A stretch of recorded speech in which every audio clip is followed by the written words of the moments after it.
오늘은 레위기 4장부터 5장 13절까지 있는 속죄제에 대해서 살펴보겠습니다. 다음 주에는 이제 속건제를 하겠는데, 우선 속죄제를 하고 나서 속건제를 하면서 그 속죄제와 속건제의 차이가 무엇인가를 그때 보도록 하겠습니다. 계속 이제 앞에서 반복된 것처럼 번제와 소제와 화목제는 자원제입니다. 또 기쁨으로 자원하는 자 누구든지 그렇게 드릴 수 있었는데, 이 속죄제와 속건제는 반드시 드려야 되는 의무제라고 해서 그렇게 크게 이제 두 부류가 생깁니다. 근데 속죄제에 있어서는 먼저는 그 죄를 범한 자의 신분과 사회적인 지위에 따라서 네 가지로 나눕니다. 제사장이 죄를 범했을 때, 그리고 온 이스라엘 회중이 죄를 범했을 때, 그리고 백성 중에 족장이 죄를 범했을 때, 그리고 그냥 백성들 중에서 평민 중에 누가 죄를 범했을 때, 이렇게 네 가지로 나뉘어서 제사를 드렸습니다. 그래서 이렇게 나뉘어 드리는 그 차이는 뭐냐? 그 제물의 차이입니다. 그럼 왜 이렇게 하나님께서 그 속죄제를 드리되 그 속죄 제물의 차이를 두셨느냐고 생각했을 때, 제사장이나 온 회중은 동일하게 숫 송아지를 제물로 속죄 제물로 드렸습니다. 그에 반해서 족장이 죄를 범했을 때는 숫 염소를 드렸고, 또 평민 중에 누가 죄를 범했을 때는 그 속죄 제물이 암 염소나 암 양으로 드렸습니다. 그래서 이것을 통해서 볼 때 모두 다 제사장도 또 모든 백성들이고 족장이고 누구 하나가 다 죄를 범치 아니하는 사람은 없다는 것을 우리는 알게 됩니다. 그리고 반드시 죄를 범했을 때는 속죄 제사를 드려야만 했다는 것입니다. 그리고 그들의 지위나 신분에 따라서 그 제물의 차이를 둔 것은 그들의 영향력이 얼마나 다른 사람에게 큰 영향을 미치느냐 그렇지 않느냐를 두고 그렇게 속죄 제물의 차이를 두었다고 생각합니다. 제사장이 죄를 범한 것은 이스라엘 모든 백성이 죄를 범한 것과 동일하게 그렇게 하나님께서 보셨습니다. 그 제사장은 히브리어로는 코헨이라고 합니다. 코헨은 그 하나님과 사람 사이에 대리자고 대표고, 그리고 중간에서 다리를 놓는다 이란 뜻입니다. 그래서 라틴어로도 이 제사장을 폰티펙스 해서 다리를 놓는다 이렇게 라틴어로도 나옵니다. 근데 이제 히브리어로는 히에스토리온이라고 해서 동일하게 그 제사장은 하나님과 사람 사이에 그 중보자의 역할을 감당했습니다. 그러므로 제사장이 범죄한 것은 굉장히 큰 범죄가 되고, 그 제사장의 범죄로 인해서 이스라엘 온 회중에게까지 하나님의 진노가 임할 수 있는 그러한 무서운 범죄라는 것을 하나님은 말씀하고 계십니다. 그리고 이것은 이 신약 성경에도 야고보서에서 그런 말씀을 합니다. 너희는 많이 선생이 되지 말라. 선생된 우리가 더 큰 심판을 받을 줄 알지 못하느냐 하고 야고보서에 말씀하고 있습니다. 그것은 말을 가르치고 또 그 앞에서 본이 되고 하는 자에게 있어서 만약에 어떤 잘못이 있을 때 이것은 많은 사람들에게 영향을 미치고, 또 이것으로 인해서 사단이 더 크게 회방하고 또 무너뜨릴 수 있는 그런 틈을 주게 되는 것입니다. 다윗이 범죄했을 때 그가 마음의 교만함으로 속전을 내지 않고 인구조사를 했을 때 하나님은 진노하시고 7만 명의 이스라엘 백성을 죽이셨습니다. 이것은 정말 우리는 이 속죄제를 통해서 하나님의 그 두렵고 또 무서움을 볼 수 있어야 됩니다. 그리고 이 속죄제에서는 왜 그러면은 앞에서는 이제 번제와 소제, 화목제에서는 다르게 이 속죄제는 반드시 의무적으로 드려야 되는데 왜 이 속죄 제물에 희생의 피를 드려야 됐는가? 그것은 제가 주일날 그 십자가에 대해서 말씀을 드리면서 그것은 하나님의 공의로우심으로 인하여서 그 형벌에 대한 반드시 그 형벌의 대가가 만족되어야 되는 것이 하나님의 공의입니다. 이것은 우리의 사람의 기준으로서는 절대로 우리가 알 수 없고 또 사람마다 양심의 차이나 도덕성의 차이가 다르기 때문에 다 다르게 나타나지만은 그래도 도덕적이고 양심적인 사람에게 있어서는 이 죄에 대해서 더 민감하고 또 옛날 말에도 있듯이 불명예를 받느니 죽음을 택하겠다 하는 것이 옛날 동서고금을 막론하고 그들이 어느 정도 지혜 있는 사람들에게 있었던 그 마음입니다. 불명예를 당하는 것보다도 죽는 것이 낫다고 할 정도로 하나님 앞에서는 하나님께서는 이 하나님의 거룩하심과 공의로우심이 훼손되고 그것이 이루어지지 않았을 때는 반드시 그 죄에 대한 형벌이 내려져야 된다는 것입니다. 그것을 이 속죄제에서 말씀하고 있습니다. 그리고 이 속죄제를 드릴 때는 번제와 같이 동일한 그런 모습은 이 제물을 가지고 왔을 때 그 제물에 반드시 안수를 했습니다. 안수의 의미는 동일시와 정가의 의미라고 있습니다. 그 죄 없는 흠 없는 제물에게 자기의 죄를 전가시키고 또 마치 이 제물을 죽임이 바로 내가 죽는 것과 같다고 하는 동일시와 정가의 의미, 그것이 바로 속죄에 대한 기본 개념입니다. 이것으로 인해서 이것은 안수로서 표현을 했지만 이제는 우리는 예수 그리스도를 통해서 그분이 고린도후서 5장 21절에 있는 것처럼 죄를 알지 못하신 이를 우리를 대신하여 죄를 삼으신 것은 우리로 하여금 그의 안에서 하나님의 의가 되게 하려 하십니다. 이것을 우리의 죄가 예수님에게 전가되고 예수님의 의가 우리에게 전가되는 이것이 놀라운 원더풀 익스체인지가 되는 이와 같은 것이 이제 속죄 제사에서 이 안수를 통해서 적용되고 있습니다. 그러면은 이 제사장과 온 회중이 죄를 범했을 때는 그 방법이 제사 방법이 똑같습니다.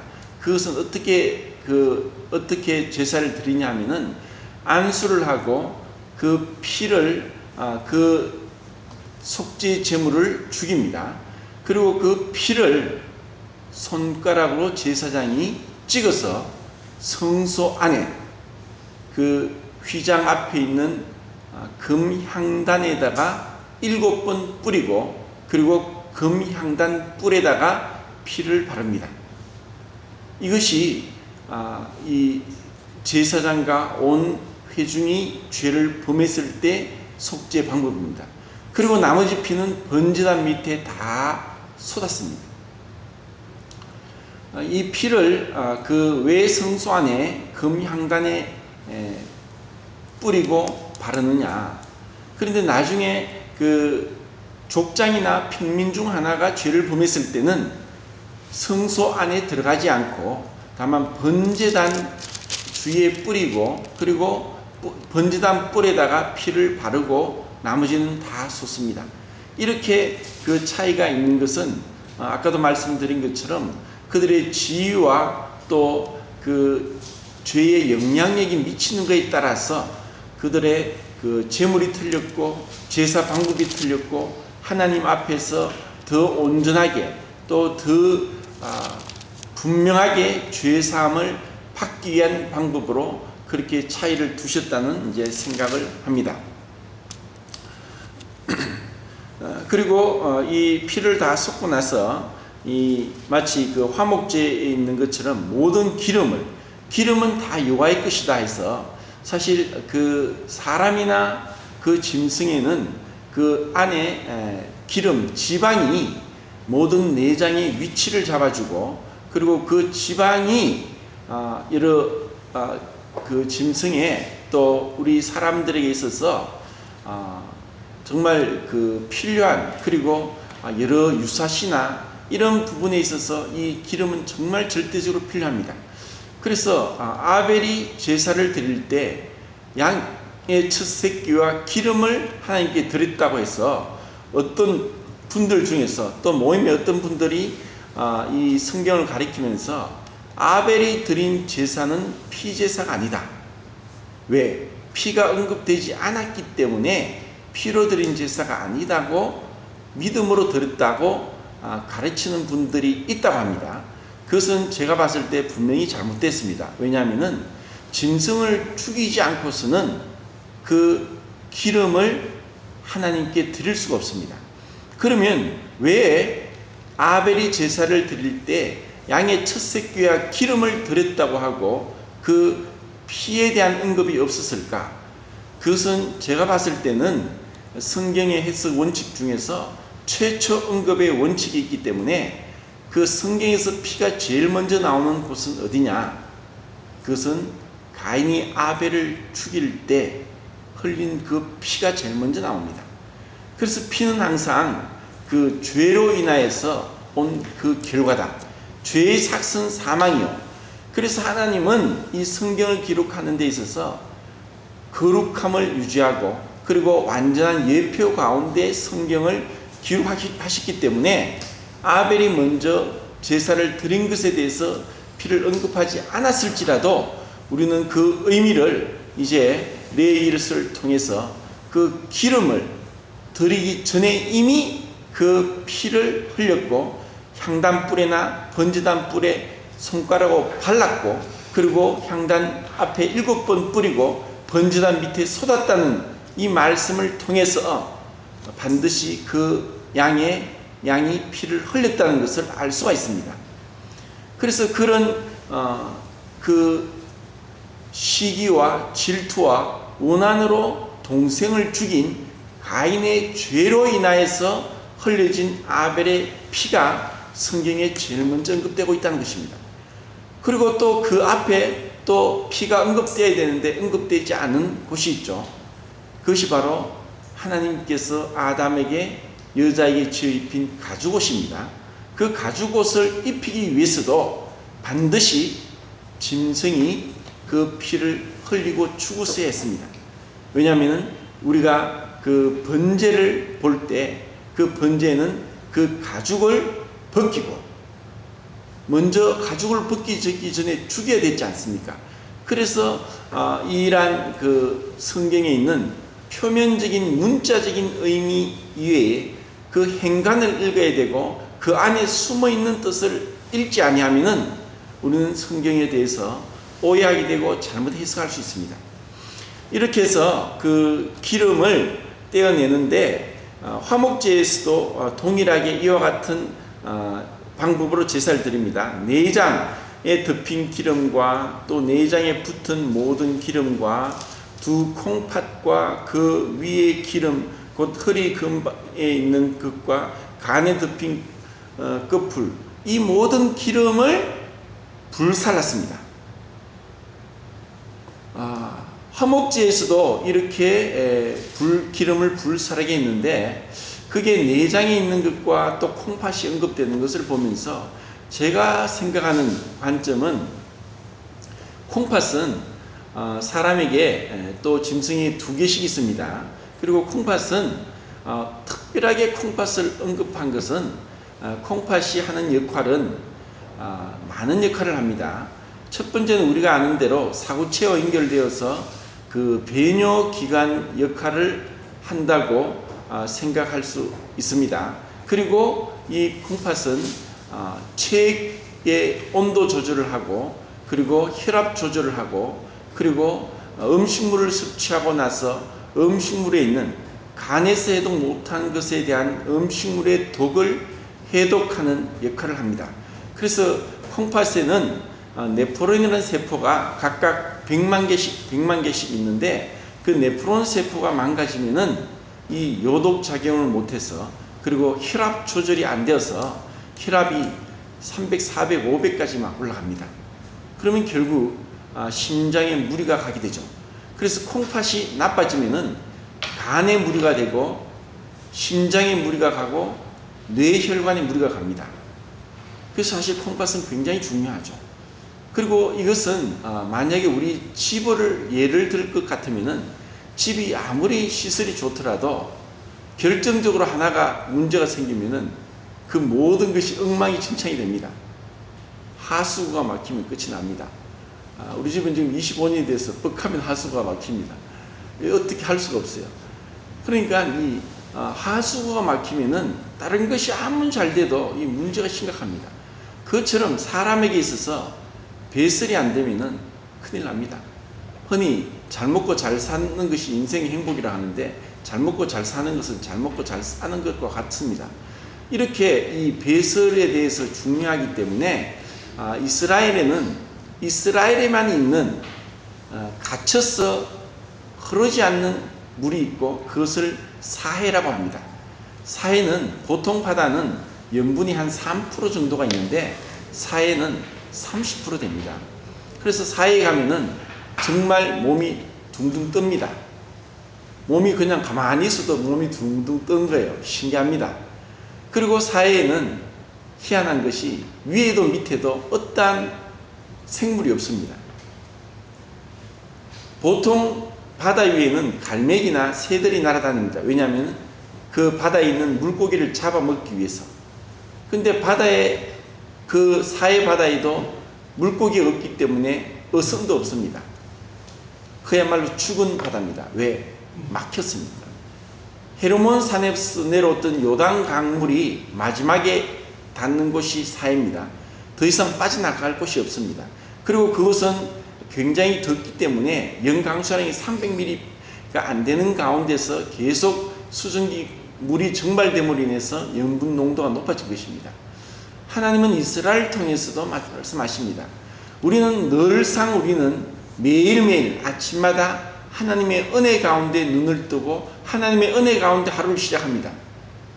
그런데 우리가 그 하나님이 주신 은혜를 얼마나 감사하고 그것에 대해서 하나님께 돌려드리느냐. 마치 그 은혜가 부어지는데도 우리는 그것을 전하지 못하고, 은혜롭지 못하고, 은혜를 전하지 못하고, 내 안에서 갇혀서 내 안에 내가 너무 많아 당신이 머무를 것 없네 하는 가시나무새의 어떤 노래 가사처럼, 내 안에 내가 너무 많으니까 누구도 내 안에 담을 수가 없습니다. 나로만 가득 차 있습니다. 다른 사람이 마음이 없습니다. 다른 사람이 마음이 없는데 어떻게 사랑합니까? 사랑은 누가 말했듯이 내 안에 너가 있어, 이렇게 말하는 게 사랑인데, 내 안에 누가도 못 들어옵니다. 누구도 못 들어오니까 자기 이기적인 생각 가운데서 사랑을 못하는 거죠. 그래서 하나님께서 특별하게 화목제와 이 속죄제에서 이 콩팥에 대해서 언급하시지 않았는가. 정말 우리는 하나님이 주신 것에 대해서 또 이것을 소화하고, 또 이것이 나를 통해서 나가지 아니하면, 나를 통해서 생명이 나가지 아니하면은 우리는 사실 이 속죄의 참된 의미를 알지 못합니다. 나중에 히브리서를 통해서 그 부분은 또 살펴보겠습니다. 여기서 또 불사른다는 단어는 번제와 소제에서, 화목제에서 쓰인 불사르다는 단어와 속죄제, 속건제에서 불사르다는 단어가 다르다고 했습니다. 이 불사르다는 단어는 히브리로 찾아봤을 때 한 25가지가 나옵니다. 근데 이 번제, 소제, 화목제에서는 카타르라는 단어가 쓰였습니다. 근데 속죄제에서는 사리프라고 쓰입니다. 이 사리프는 또 다른 뜻으로 날카로운 뱀이란 뜻도 있고, 여기서 스랍이라는 천사의 계급이 나옵니다. 불타는 자, 마치 불이 타듯이 그들은 끊임없이 하나님을 섬기는데 불타는 자가 스랍입니다. 그리고 그 스랍은 이사야서 6장에만 나옵니다. 우시야 왕이 죽었을 때 이사야가 하늘의 성전에서 주님을 바라봅니다. 그리고 스랍들이 하나님을 어떻게 거룩하다 하면서 섬기는 것을 바라보고 있습니다. 샤리프, 이것은 이제 죄를 불태우고 하나님 앞에 부정한 것을 불태우는 것과 같이 이렇게 불살라지는 것, 이것이 다 불살라져야 된다고 말씀합니다. 그리고 그 나머지는 그 11절에 그 수송아지의 가죽과 모든 고기와 그것의 머리와 정광이와 내장과 똥 곧 그 수송아지의 전체를 진영 바깥 재버리는 곳인 정결한 곳으로 가져다가 불로 나무 위에서 사르되 곧 재버리는 곳에서 불사를 것이니라. 이것이 속죄제의 유일한 다른 제사와 다른 점은 이 나머지 고기와 머리와 또 정강이와 그 전체를 진영 바깥에 재버리는 곳에서 불살랐습니다. 그리고 그 재버리는 곳은 더럽고 불길한 곳이지만 여기서는 정결한 곳이라고 했습니다. 왜냐하면 이것이 불태워지고 그리고 죄에 대한 형벌이 만족되었기 때문에 정결한 곳이라고 말씀하면서 이것은 진영 밖에서 불사릅니다. 이것도 나중에 히브리서를 통해서 살펴보도록 하겠습니다. 이렇게 해서 제사장과 온 회중이 죄를 범했을 때는 동일하게 수송아지를 가지고 이렇게 똑같이 죄를 속죄하도록 하셨습니다. 그리고 족장이 죄를 범했을 때는 순염소를 통해서 동일하게 그 속죄하되 안수하고 그 피를 성소 안의 향단 안에까지 들어가지 않고 번제단 뿔에다가 바르고 나머지 피는 번제단 밑에 쏟고 그리고 불살랐습니다. 그리고 평민이 중 하나가 있을 때도 암염소나 또 암양을 동일하게 그렇게 불사르도록 했습니다. 여기서 번제부터 계속 동일하게 나오는 것은 이 속죄에도 마찬가지로 정말 우리가 반드시 기억해야 될 것은 어떠한 죄든지 얼마나 흉악하든지 내가 생각하기에 도저히 용서받지 못할 죄이든지 그러한 죄와 상관없이 어떠한 사람이든지 상관이 없이 그 죄가 용서받는 것은 그 사람의 죄나 그 사람의 어떠함이 아니라 재물에 있다는 것입니다. 그 재물 때문에 그 재물로 인해서 죄가 용서받습니다.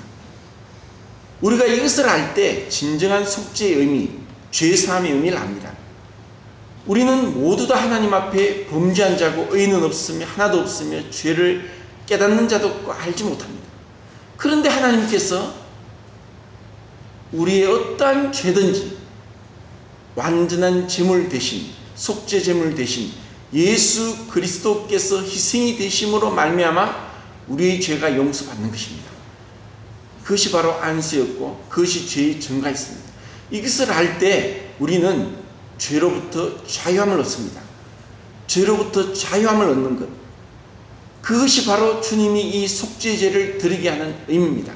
그리고 이것은 죄를 깨닫지 못하는 자가 부지중에 죄를 지었을 때 죄를 깨닫지 못하다가 누가 죄를 깨닫게 하면 이런 말씀을 합니다.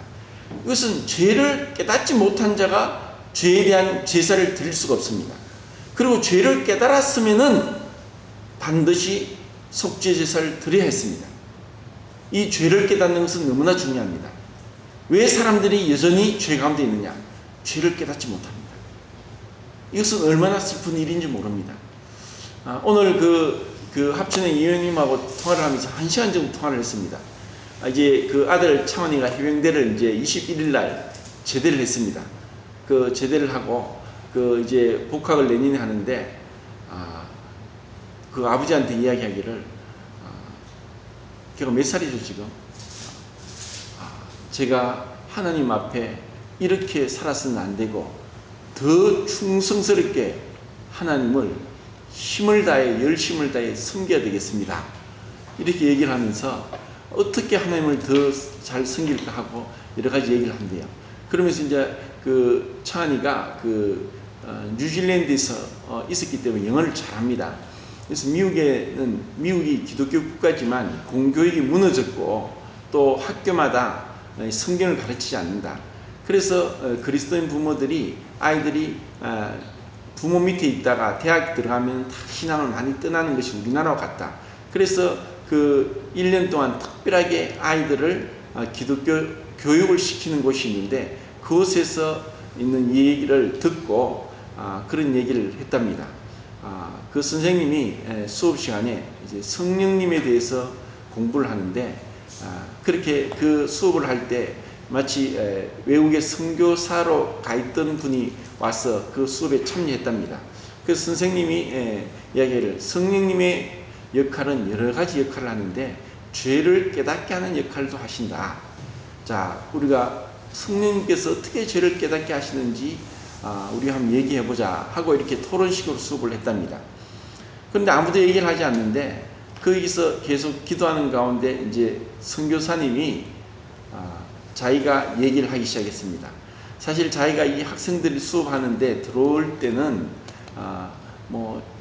사실 마음이 높았고 나는 선교사고 또 이미 학생들보다는 훨씬 나이가 많고 주님을 먼저 알고 있다고 생각했지만 이 성령님께서 죄를 깨닫게 한다는 그 말씀을 어떻게 기도하는 중에 성령님께서 나로 죄를 깨닫게 하시는데 내가 선교사기 때문에 또 우리 여러 학생들보다 나이가 많기 때문에 내가 스스로 교만한 마음을 품고 여러분들을 판단했고 내 스스로 높아졌습니다. 성령님께서 이렇게 저로 하여금 죄를 깨닫게 하셨습니다. 회개합니다 하고 얘기를 했답니다. 그러자 선생님도 또 고백하기를 저도 죄를 깨닫습니다. 내가 마치 선생님이지만 이 성령님에 대해서 여러분들에게 가르치기 위해서 내가 더 준비하지 못했고 또 이런 부분에 대해서 정말 주님 앞에 준비되지 않고 나왔던 것을 용서해 주십시오. 회개합니다. 이러니까 학생들 사이에서 막 이 죄의 고백이 일어났습니다. 어떤 여학생이 제가 정말 마음속으로 음란한 마음을 품었습니다. 음란물을 보면서 너무 마음속으로 이런 음란한 죄를 지었습니다. 제가 이런 죄를 회개합니다. 하면서 온 학생들에게 회개 역사가 일어났답니다. 그래서 이런 얘기를 하면서 정말 교육은 정말 살아있는 교육이 필요하다.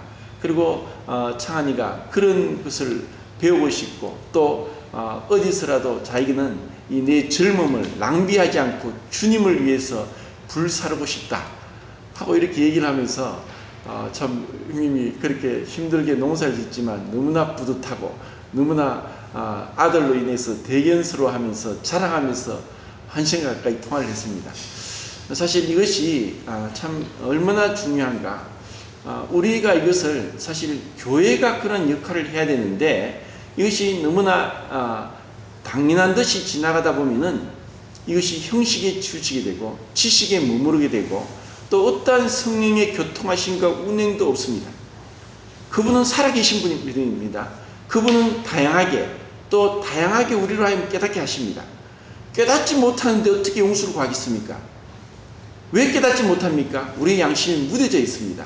우리가 교만하고 우리가 높아져 있고 우리가 민감하지 않고 우리가 주님 앞에 엎드러지지 않고 우리가 주님 앞에 겸손하지 않기 때문입니다. 그것으로 인해서 성령의 교통이 막히고 감정이 없고 냉랭합니다. 그리고 입을 다뭅니다. 그리고 우리는 우리 자신을 드러내지 않습니다. 이러한 어려움이 지속되면은 이것은 나중에 외식이 됩니다. 왜 바리새인이 됩니까? 처음부터 바리새인이 아닙니다.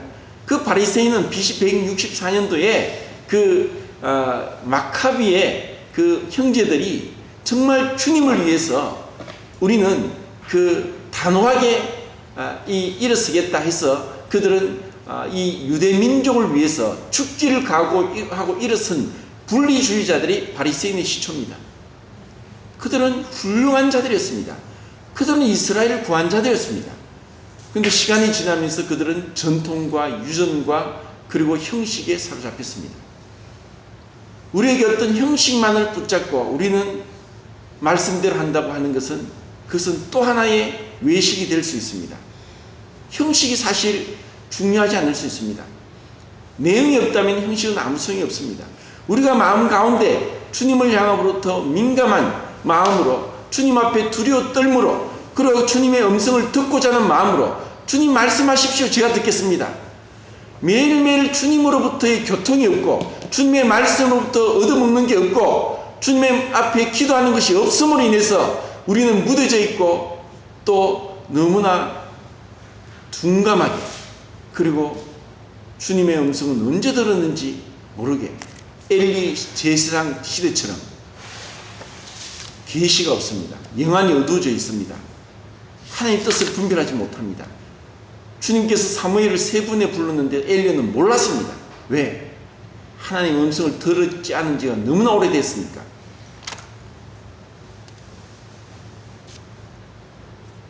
우리는 각자가 주님의 음성을 들어야 됩니다.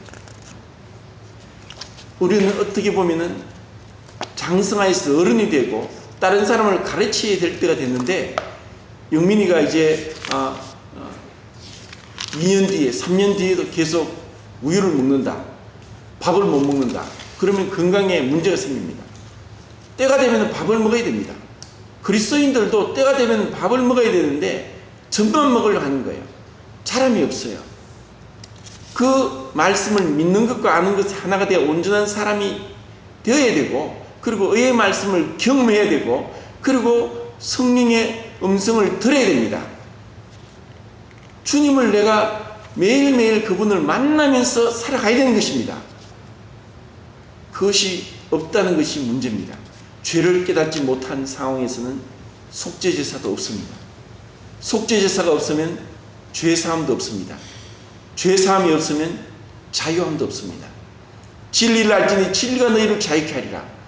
주님의 그 지혜가 주님의 그 자유함이 주는 영이시니 주가 계신 곳엔 자유함이 있느니라. 우리가 정말 자유합니까? 이렇게 해서 5장에서는 또 3가지를 말씀합니다. 무슨 정인이 되었는데 그것을 본 것이 있는데도 본 것을 알리지 아니했을 때 그때 그것은 죄가 됩니다.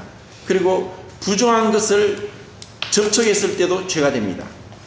그리고 서운을 했고 입으로 말했고 함부로 말했는데도 그것을 지키지 않았으면 죄가 됩니다. 자, 여기서 3가지는 뭡니까? 그것은 바로 우리 마음속에 품은 생각 그리고 우리의 몸으로 행한 행동 그리고 내 입으로 뱉은 것 이 모든 것을 주님은 말씀하고 있습니다. 죄는 무엇이 죄냐? 흔히 사람들이 생각합니다. 야, 나는 저런 드러난 죄는 짓지 않는다고 생각하면서 나는 저 사람보다 낫다고 생각하고 자기를 높이고 자기를 남을 판단합니다. 바리새인과 같이 하나님 감사합니다. 나는 일에 2번씩 금식하고 모든 소득의 11조를 드리고 그리고 기도를 하고 그렇게 이야기합니다. 저 세리와 같지 않습니다. 이렇게 이야기합니다. 여기서 5장에서 무엇을 말씀합니까? 마음에 품은 생각까지도 하나님은 그것을 내가 알고 있으면서도 정인으로서 정인하지 않으면 죄가 된다고 말씀합니다. 부정한 것에 접촉해도 내 몸으로 행한 것도 죄가 됩니다. 그리고 내가 말을 해놓고 행하지 않는 것도 죄가 됩니다. 이것을 알 때 우리가 얼마나 죄에 대해서 민감해야 될까요? 얼마나 두려워해야 될까요? 욥이 그 아들들을 향하여서 늘 번제를 드린 것 같이 우리에게도 늘 이것을 알 때 자백하라. 자, 잘못하였으면 자복하고 이것이 5장 5절에 있습니다. 아무 일에 잘못하였느라고 자복하라. 자복하는 것, 자백하는 것을 우리가 습관화해야 됩니다. 자복해야만 그 하나님 앞에 드러나고 속죄제는 이미 2000년 전에 단번에 영원히 우리의 모든 죄가 용서받았습니다. 하지만 우리는 그 속죄제가 계속 우리에게 적용되기 위해서 끊임없이 자백이 필요합니다. 이미 우리는 죄를 용서받았음에도 불구하고 우리는 여전히 우리 안에는 죄가 있습니다. 그것을 어떻게? 주님께 늘 십자가의 그 피는 영원하신 성령으로 말미암아 단번에 십자가의 드림으로 말미암아 우리의 죄가 용서받는 것은 성령님께서 우리로 하여금 그 2000년 전에 단번에 영원히 이루어진 십자가의 속죄 사역으로 우리를 이끄는 것이 자백입니다. 만일 우리가 우리 죄를 자백하면 저는 미쁘시고 어려워서 우리의 모든 불의에서 우리를 깨끗게 하실 것이요. 이것이 요한 1서 1장에 있는 말씀입니다. 그렇게 자백하고 그리고 이 속죄제에서 하나님의 말할 수 없는 자비하심을 또 보게 됩니다. 우리는 앞에서 4가지의 경우와 또 4가지 제물인데 앞에 제사장과 온내 중의 제물은 똑같이 수송아지고 족장은 숫 염소고 평민은 염소나 암양이라고 말씀을 드렸는데 이제 그들 중에서 만약에 그런 제물을 드릴 만한 돈이 없거든 산비둘기 둘이나 집비둘기 새끼 둘을 속죄제물로 드리라고 말씀했습니다. 만일에 너희들이 그런 것을 드릴 일이 없습니다. 왜냐하면 이것은 반드시 의무적으로 제사를 드려야 되기 때문에. 그런데 그들이 돈이 없을 때는 비둘기 새끼를 드려야 됐다는 것입니다. 그리고 또 말씀합니다.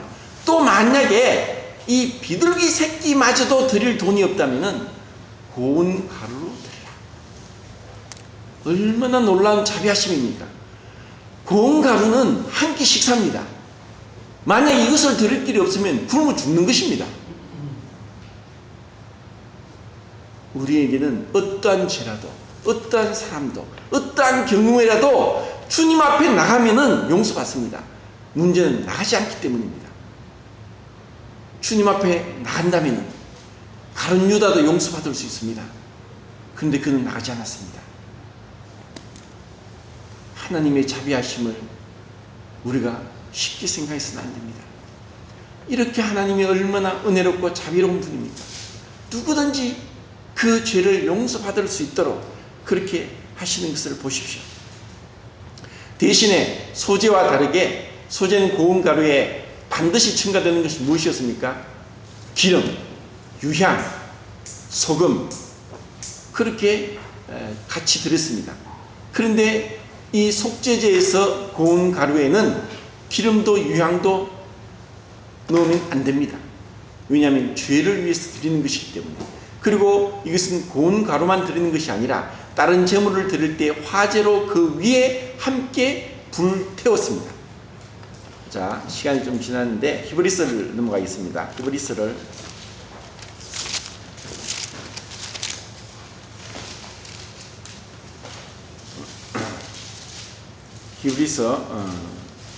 잘하는데 9장을 보시겠습니다.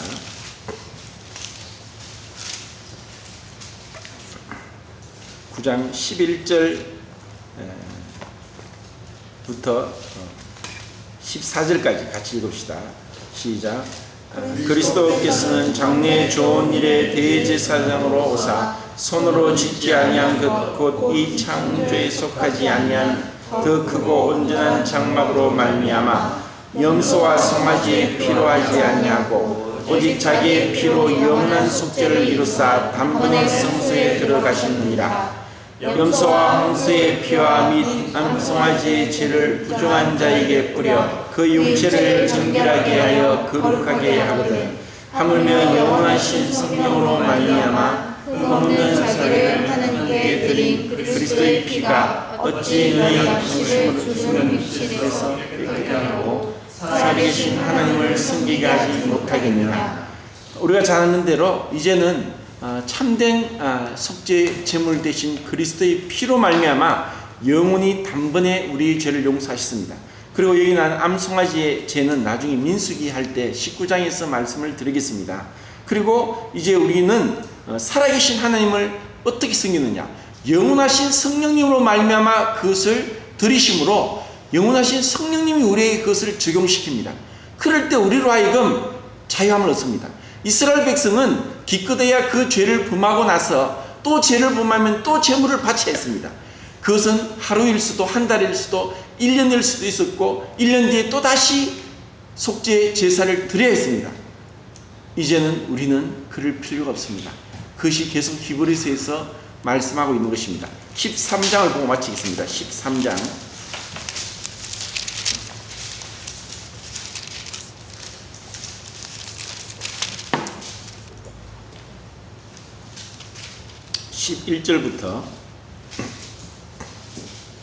11절부터 15절까지입니다. 시작. 이는 죄를 위한 짐승의 피는 대제사장이 지고 성소에 들어가고 그 육체는 영문 밖에서 불사를 지라. 그러므로 예수도 자기 피로써 백성을 거룩케 하려고 성문 밖에서 고난을 받으시느니라. 그런즉 우리도 그의 치욕을 짊어지고 영문 밖으로 그에게 나아가자. 우리가 이게는 영관 도성이 없으므로 장차 올 것을 찾나니 그러므로 우리는 예수로 말미암아 항상 찬송의 제사를 하나님께 드리자. 이는 그 이름을 증언하는 입술의 예민이라. 자, 예수님께서 왜 영문 밖에서 고난을 받으셨냐? 그것은 속죄제, 완전한 속죄제를 이루시고 완성하시기 위해서, 그리고 예수님도 자기 피로 우리를 거룩하기 위해서 성문 밖에서 고난을 받았습니다. 이 성문은 마치 왜 예수님이 그렇게 죄를 그 성문 밖에서 고난을 받으시느냐? 성문 안은 온갖 죄가 가득한 곳입니다. 그들은 하나님의 이름으로 죄를 범합니다.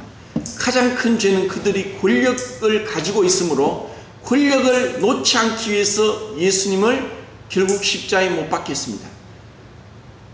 권력에 물든 죄는 정말 무섭습니다.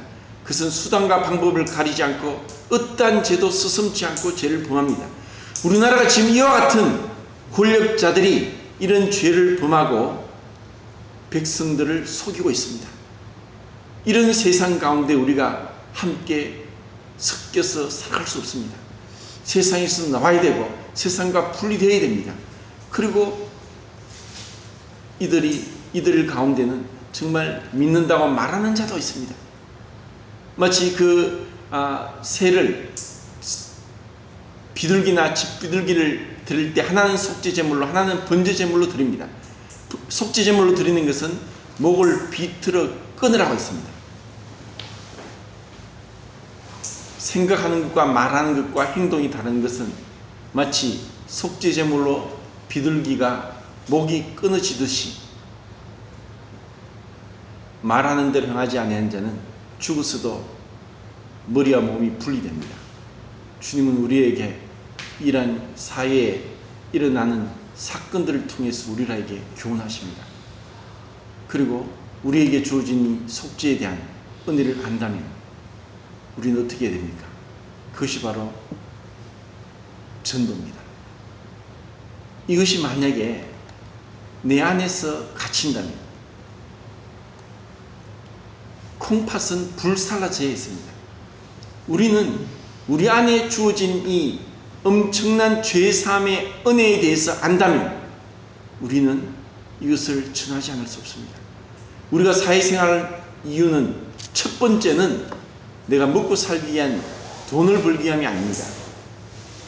내가 만나는 사람에게 복음을 전하기 위한 것입니다. 그러한 마음으로 사람을 만나고 그러한 마음으로 기도하고 하루를 시작할 때 하나님은 우리에게 필요한 물질을 주실 겁니다. 먼저 너희는 그 나라와 그 의를 구하라. 그러면 이 모든 것을 너희에게 더하시리라. 마태복음 6장 33절은 진실입니다. 우리가 먼저 이것을 위해서 그래 내가 살아가는 목적이 무엇이냐 그것을 생각할 때 이와 같이 입술의 열매다. 찬송과 전도의 열매가 있을 때 그것은 콩팥이 불살라진 것 같습니다. 그럴 때 우리를 통해서 하나님께서 영광을 받으십니다. 우리를 구원하신 목적이 무엇입니까? 단순히 천국에 가기 위함만이 아니라 이 땅에서도 살아계신 하나님과 교제하기 위함입니다. 주님은 그 엄청난 고난을 통해서 완전한 속죄를 이루셨습니다. 우리는 이것을 외쳐야 됩니다. 자랑해야 됩니다. 모르는 자들에게 외침으로 인해서 그들이 죄를 깨닫고 죄 용서를 받게 해야 되는 것입니다. 이것이 속죄제의 의미입니다. 마치겠습니다.